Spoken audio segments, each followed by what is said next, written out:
Good morning guys. So kumanapon taga namo galingonon en koop sa taga Esperanza. So kan Erwin Velasquez.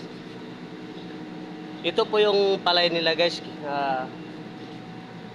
Kinuha na namin yung kalahati dito, nilagay na namin dun sa tambobo para gilingin o igalingon.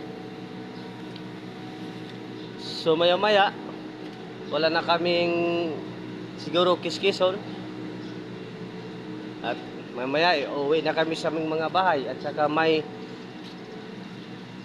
kung hindi maglilinis pa kami dito sa medyo may mga alikabok na yung mga ano namin, no. Saka yung pader, yung dingding, mayroon na ring alikabok siguro. Amo na siguro linisan o limpyuhan, guys. So tingnan mo yung aming mga mechanical, oh, daming alikabok na rin kasi siguro malikabok kasi dito kaya maya siguro guys maglilinis kami maya, tapos namin paggiling ng palay ng taga Esperanza. So shout out pala ng taga Esperanza, kumusta kayo dyan at kumusta po yung mga kandidato dyan. Siguro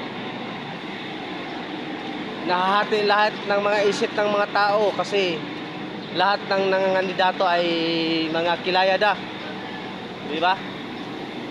So mas maayo priority nato katong angayan bumoto, angayan magserbisyo sa barangay. Kaya shout out sa lahat dyan mga kababayan ko sa Esperanza. Magandang umaga. Ito po kami ngayon sa aming trabaho sa RPC, sa galingan sa DA sa Purok Size Patong-Patong. Ito kami ngayon dito guys. So pakisuporta yung live video ko. Sana'y ma-share niyo at i-like at comment na rin sa comment section. Ito ay para makatulong din sa iba. Thank you and God bless you all always. I love you.